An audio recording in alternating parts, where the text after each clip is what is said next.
And just like that, we've moved. Now, originally I had this beautiful no-talking classical music moving vlog planned.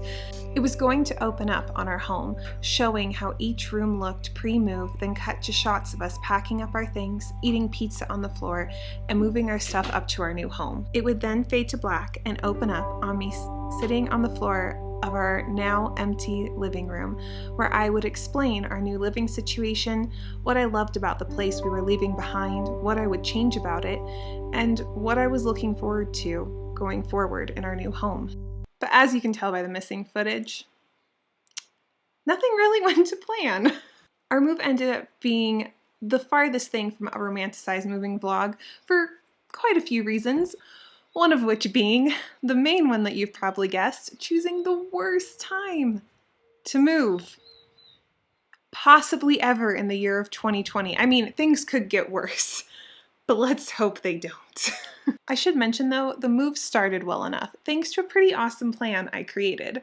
Alright, this is how I schedule out our moving system.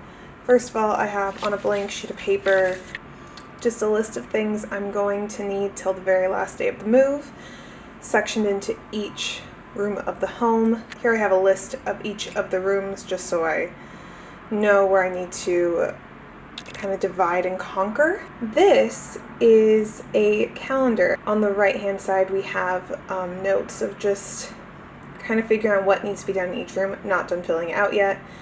I've added into like big things we can't move in the schedule. From my understanding, the kitchen will be the hardest inside of the homeroom to tackle, and the living room and the bedroom will be the easiest because it's literally just packing things up.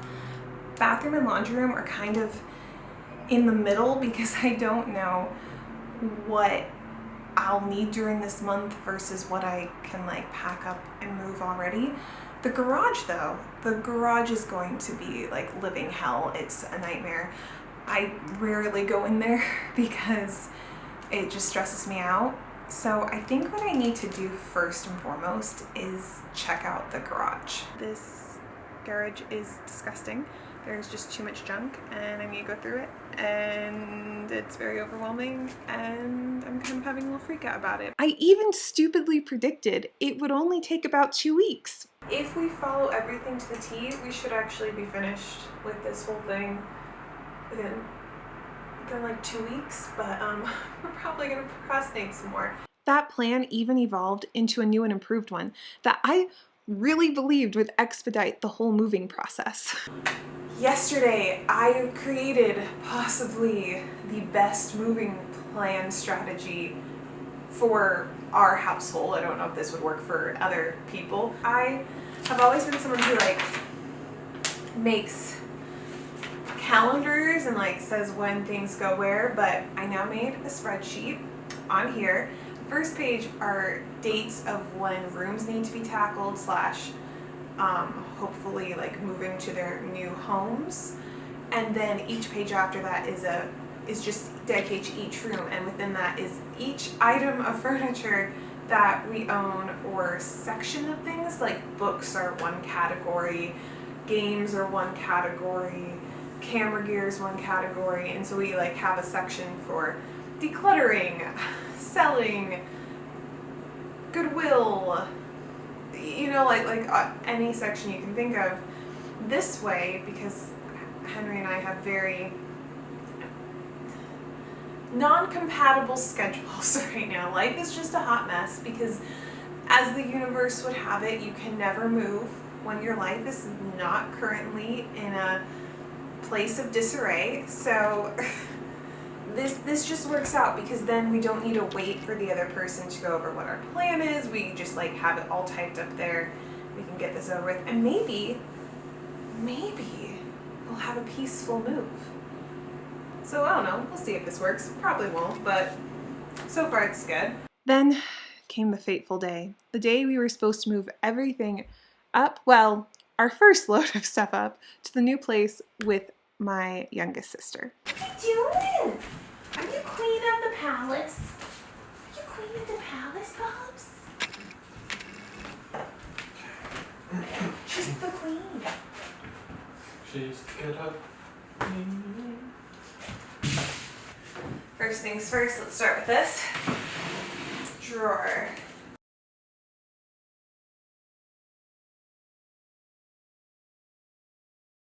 You know, remember these are my babies, my children. Put them in nicely.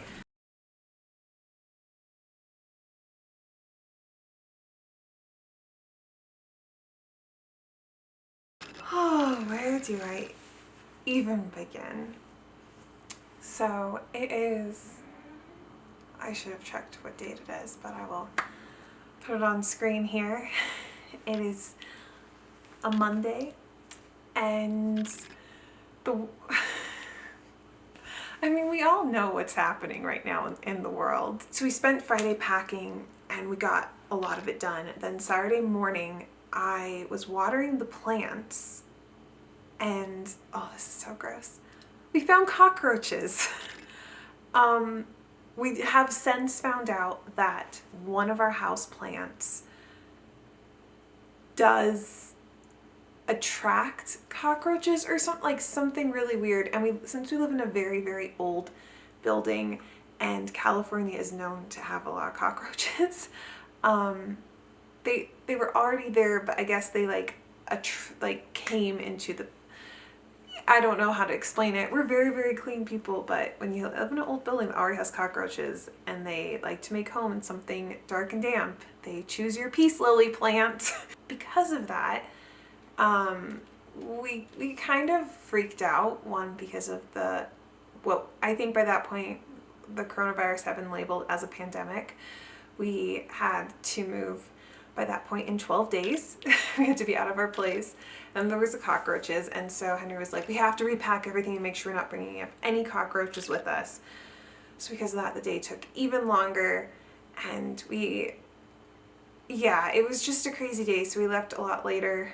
We just kind of brought whatever we could, and then we arrived Saturday night, and by yesterday we kind of realized how dire the situation truly is.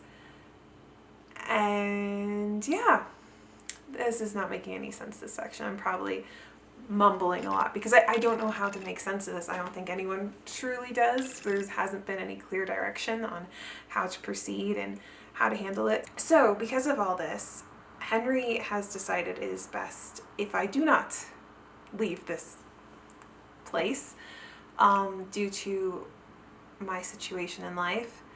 So I'm currently up here with my youngest sister and the cats, while he's going down to gather everything he can to try to finish it up on his own. I think there's like 2 or 3 more trips left in it, one of those trips mainly being furniture. But we will see how this goes. I'm more stressed about the move, which is ridiculous, but I am someone who doesn't get stressed about big things. I get stressed about the little things. I think it's because I just know I can't change the big things. I think it's better to focus on that because I can change that rather than focus on something I cannot change. I think this is a good place to pause the video and explain the move itself. Sorry, this video is all over the place. Now, as I've mentioned a few times before, for almost the past 3 years, I have been living with a chronic illness that, as of yet, does not have a cure. I've accepted this. I'm quite content within my own life. But it was definitely something that if a cure presented itself, or even like a test run for a cure, I was going to sign up for it.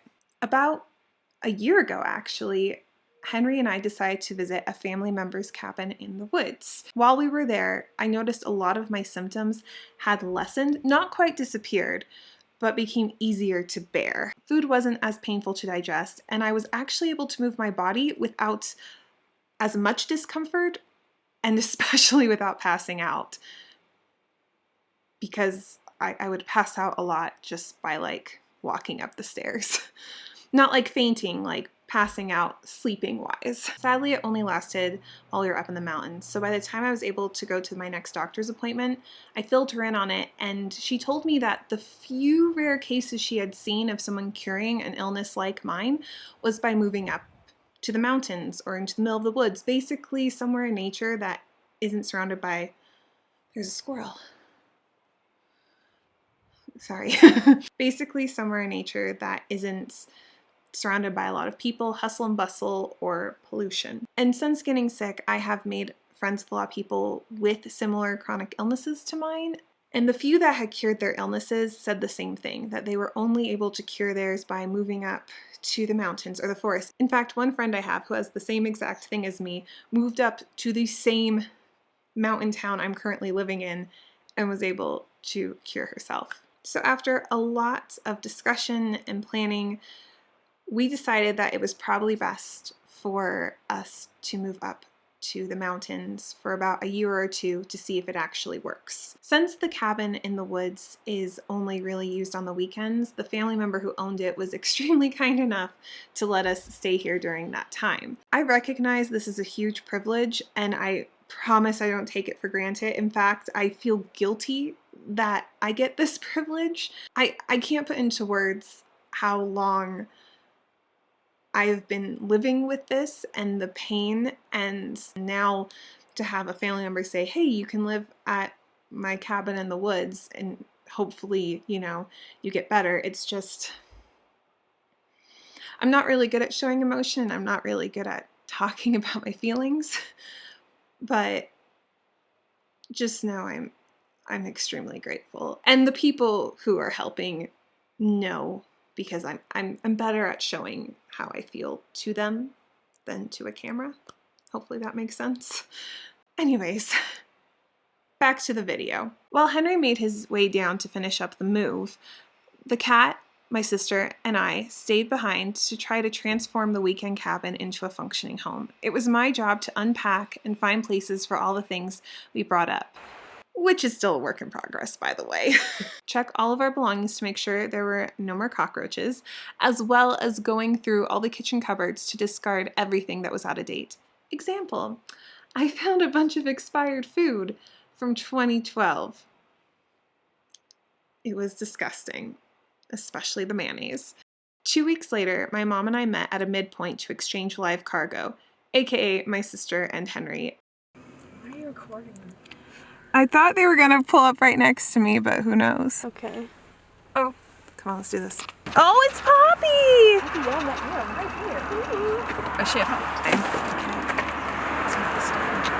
As well as transfer the last load of our stuff, for now, from her car to mine. I should mention that the only reason why we were able to complete this move during a pandemic while following the rules given to us by our government. Did any of that make sense? Well, let me try that again. While following the rules of lockdown given to us by our government, there we go, was by getting a storage unit. So I guess this means we aren't actually fully moved in, but we did complete the moving out process. Lastly, you may have finished that the house tour never happened. It sadly wasn't filmed. So instead of a video, here are a few photos of the parts of our home that I'm most proud of. I feel like these parts of our old home were the closest to our interior style, if you will. Now I'm going to edit this beast of a vlog, start on my NaNoWriMo project, because today's day one of NaNoWriMo, which, just so you know, I am vlogging this as well. Weekly vlogs have been started today and will be up every Monday of this month. Then when I'm done with that, I'm gonna run myself a nice relaxing bath while listening to Elizabeth Gaskell's North and South and watching the now extremely long watch later list of YouTube videos. It's been a long month. I know this vlog was all over the place. Like I said, I originally had this very simple, easy to digest vlog plan, but when does life ever go to plan? So thank you for making it this far in the video, and also thank you for not giving up on me. I'm sorry I haven't gotten back to people in like a reasonable amount of time, or maybe I haven't even gotten back to you, or I haven't watched your videos. They are on my watch later list, I promise. It's just been so much going on, and I feel like my brain was going to burst if I even did something for fun. But things are different now. It's NaNoWriMo season, and I'm no longer moving. If you have any moving tips, I mean, I'm not moving anytime soon, or anything at all, please let me know down below, because I do believe my moving plan would have worked if it weren't for, you know, the virus or the cockroaches. Anyways, that's all for today. I will see you in the next one. Bye.